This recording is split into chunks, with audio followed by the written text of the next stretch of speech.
আসসালামু আলাইকুম। স্বাগত জানাচ্ছি খেলাধুলার আপডেট নিউজ ট্রেন ক্রিকেটে। 8 বছর পর ফের মাঠে গড়াচ্ছে আইসিসি চ্যাম্পিয়ন ট্রফি। বরাবরের মতো 2025 সালের আসরেও অংশ নেবে 8টি দল।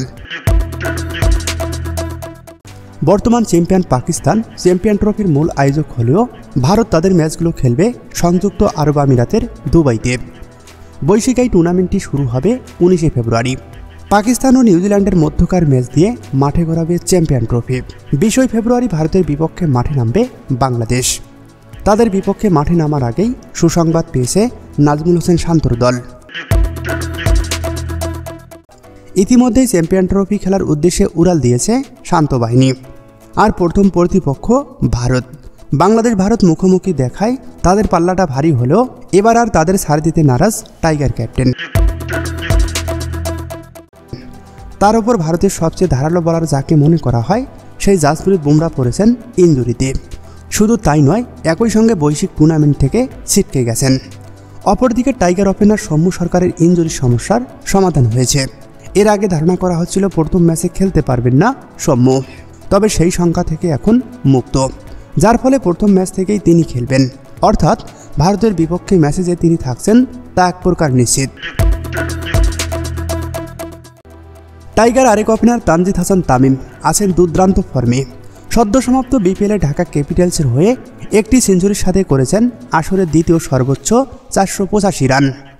এই চ্যাম্পিয়ন ট্রফিতে তিনি যে ব্যাট হাতে ভালো কিছু করবেন এটা ভাবাই যাচ্ছে। এরপর যাকে কোয়ালিটি ভাবা হচ্ছে তিনি আর কেউ নন, টাইগার লেগি রিশাদ হোসেন। ক্যারিয়ারের শুরু থেকেই তিনি দুর্দান্ত পারফর্ম দেখিয়েছেন। এবারের বিপিএলও নিজের জাত চিনিয়েছেন। সেই সাথে বিপিএলের ফাইনাল ম্যাচে ব্যাট হাতে ঝলক দেখিয়ে বরিশালকে এনে দিয়েছেন ব্যাক টু ব্যাক ট্রফি। তিনিও আছেন চ্যাম্পিয়ন ট্রফির দলের সাথে। তিনিও নিজের সর্বোচ্চ দিয়ে চেষ্টা করবেন। সেই সাথে বল হাতে ঘূর্ণি দেখাতে পারেন তাসকিন আহমেদ।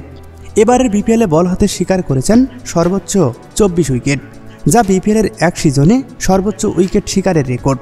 অন্য কাউকে প্রতিপক্ষ না ভাবলেও তাসকিনকে নিয়ে আলাদা হিসাব নিকাশ করতেই হবে।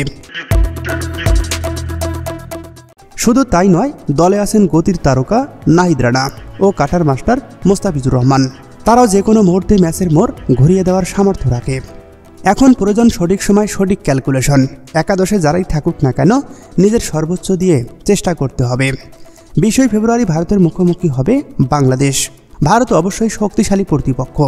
তাদের হারানো এত সহজ না হলেও মাঠে নামের আগে অনেক আত্মবিশ্বাসী দেখা গেছে বাংলাদেশকে।